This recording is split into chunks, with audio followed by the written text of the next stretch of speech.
Be silent and listen. Have you recognized your madness? And do you admit it? Have you noticed that all your foundations are completely mired in madness? Do you not want to recognize your madness and welcome it in a friendly manner? You wanted to accept everything, so accept madness too. Let the light of your madness shine, and it will suddenly dawn on you. Madness is not to be despised and not to be feared, but instead you should give it life. If you want to find paths, you should also not spurn madness, since it makes up such a great part of your nature. Be glad that you can recognize it, for you will thus avoid becoming its victim. Madness is a special form of the spirit, and clings to all teachings and philosophies, but even more to daily life, since life itself is full of craziness and, at bottom, utterly illogical.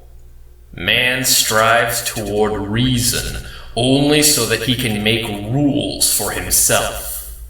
Life itself has no rules. That is its mystery and its unknown law.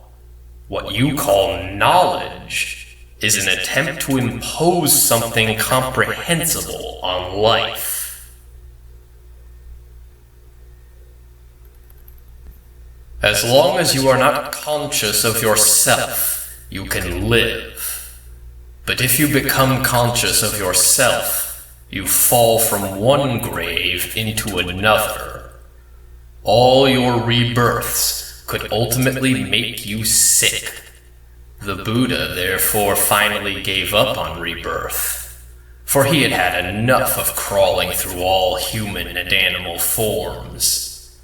After all the rebirths, you still remain the lion crawling on the earth, the chameleon, a caricature, one prone to changing colors, a crawling, shimmering lizard, but precisely not a lion, whose nature is related to the sun, who draws his power from within himself, who does not crawl around in the protective colors of the environment, and who does not defend himself by going into hiding.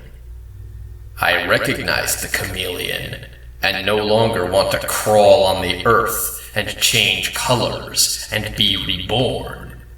Instead, I want to exist from my own force, like the sun, which gives light and does not suck light.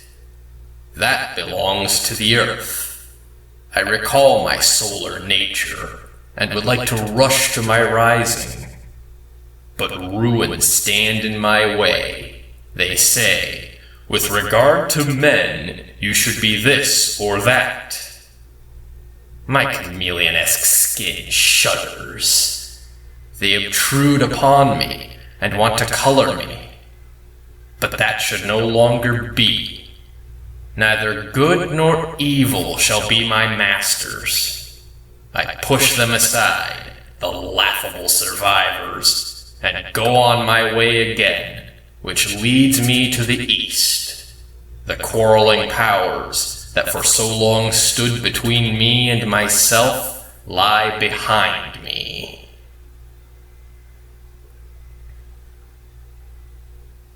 My soul, where are you? Do you hear me? I speak. I call you. Are you there? I have returned. I am here again. I have shaken the dust of all the lands from my feet, and I have come to you. I am with you. After long years of long wandering, I have come to you again. Should I tell you everything I have seen, experienced, and drunk in?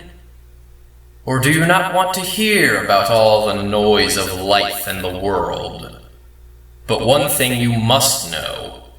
The one thing I have learned is that one must live this life. Do you still know me?